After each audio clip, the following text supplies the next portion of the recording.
Desde a redemocratização, direita se tornou sinônimo de liberal. O discurso do Estado mínimo e das privatizações se impuseram como dogmas, com o surgimento da nova direita na internet, gerando versões caricaturadas, ainda mais cômicas, onde o mundo se dividiria entre mais ou menos estados.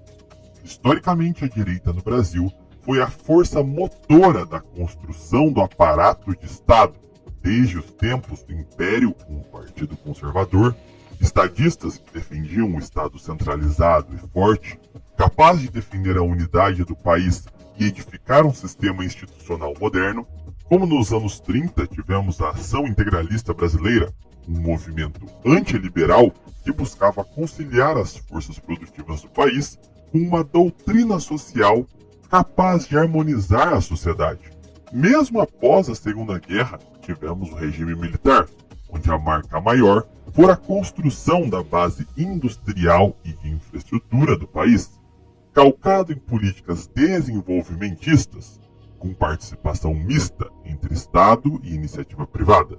Essa direita real, histórica, responsável pela criação institucional e material do Brasil, foi combatida pela esquerda, historicamente rival do projeto nacional, e renegada pela nova direita neoliberal, defensora da sociedade aberta e do atomismo social. Mas no final da década de 80, no apogeu das forças liberais progressistas, um partido defensor do ideal de Estado brasileiro se constituiu sob a liderança de Enéas Carneiro. Era o Partido da Reedificação da Ordem Nacional. Enéas foi um acriano de origem humilde que pôde estudar medicina após formar-se terceiro sargento na Escola de Saúde do Exército, tendo posteriormente conquistado também os diplomas de matemática e física. Enéas pôde sentir na pele as profundas precariedades da vida social e econômica no Brasil, mas também viveu o milagre econômico, o desenvolvimento industrial e o choque do petróleo.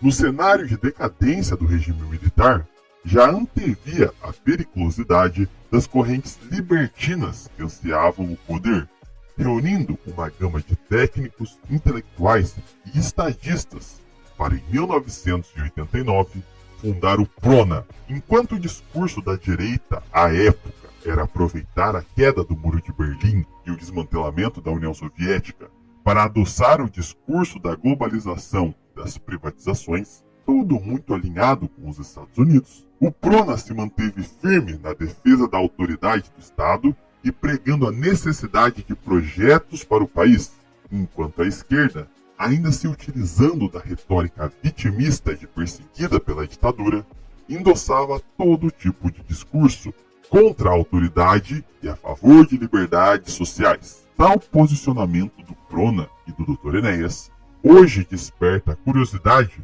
devido ao enlatamento das ideologias políticas e o apagamento da história nacional. As posições intervencionistas e conservadoras do PRONA chocam o pseudo-intelectual de uma direita e esquerda já colonizadas em seus ideais.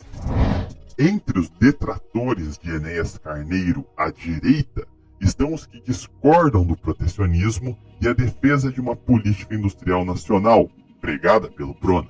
O principal economista do PRONA fora Adriano Benayon, economista e diplomata, defendia com base na experiência histórica dos países industriais a aplicação das mesmas políticas que permitiram que as grandes nações pudessem estruturar suas indústrias.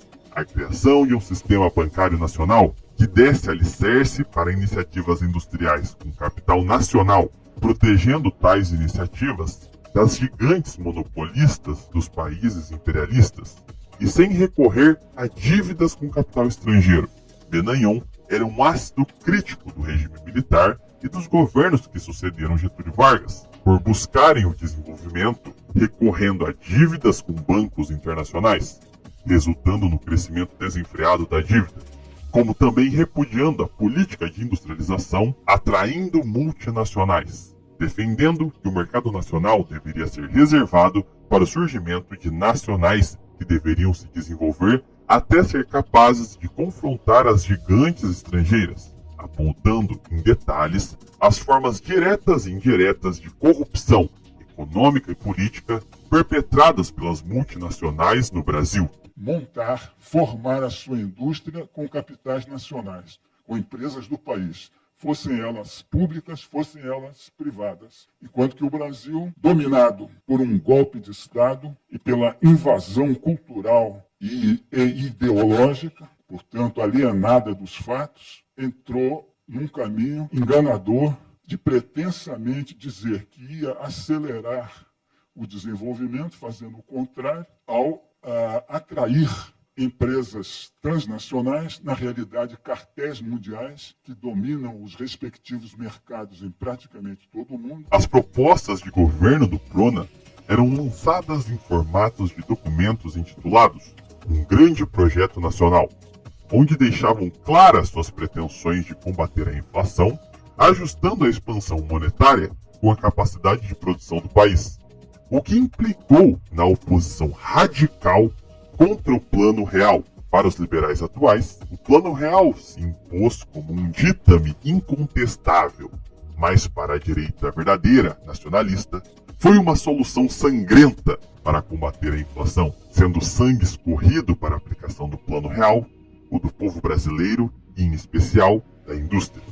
Em um grande projeto nacional apresentado em 1998, apontam as razões da oposição ao Plano Real. Na década de 80, chamada a década perdida, superou-se o desequilíbrio externo, através de um esforço gigantesco para obter um superávit comercial que cobrisse o grande déficit da balança de serviços, que era praticamente uma constante nas contas externas do país. No final de 97, o déficit das transações correntes foi de 33,4 bilhões de dólares, criando-se novamente um desequilíbrio externo. É um déficit 500 vezes superior àquele que existia antes do Plano Real, mais do que o dobro do que era na pior situação em que o Brasil já esteve, um déficit de 16 bilhões em 82. Por outro lado, para manter a boa imagem externa, há que manter altas as reservas, o que é obtido, obviamente, à base de empréstimos, colocando o Brasil em quinto ou sexto lugar no mundo em reservas internacionais, hoje na faixa de 70 bilhões de dólares. Os credores internacionais ficam bem impressionados, porque com seus empréstimos ao Brasil, eles obtêm grandes lucros. A situação acima descrita cria uma vulnerabilidade terrível para o país, que se torna, assim, absolutamente dependente de recursos internacionais para vencimentos. 1. Refinanciar os títulos da dívida externa já existentes, cujos vão correndo. 2. Conseguir novos recursos para manter o serviço da dívida referente às reservas, títulos que vão vencendo também. 3. E finalmente, angariar recursos para financiar o novo déficit de contas correntes, uma vez que as importações continuam sendo maiores que as exportações. Enquanto Benayon defendia o desenvolvimento nacional, direcionando o capital à produção, a base do Plano Real era inserir o Brasil na cadeia global, no contexto de venda da globalização como resolução de todos os problemas econômicos e sociais. Na prática, o real, para se manter de pé, dependia da atração de dólares. Para os atrair, aumentava descomunalmente os rendimentos, criando estímulos ao rentismo, penalizando o crédito produtivo, mantendo ainda uma moeda valorizada artificialmente, que acabou por favorecer as importações, culminando com a pandemia de lojinhas de R$ 1,99, que destruíram o que havia restado da indústria nacional.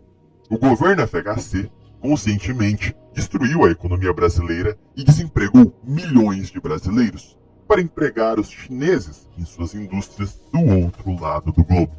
Com o dólar barato e tarifas baixas, inundou-se o mercado com produtos importados, com verdadeiras quinquilharias.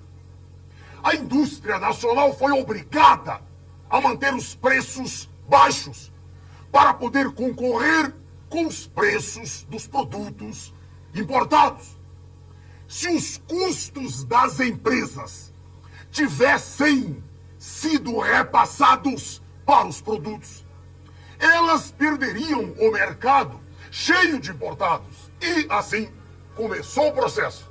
O câmbio puxando a inflação para baixo. Houve uma perda salarial desde o momento da instalação do plano, avaliada em torno de 30% na virada da URV para o real. Não havendo aumento de salários, entrou em cena o segundo elemento puxando a inflação para baixo.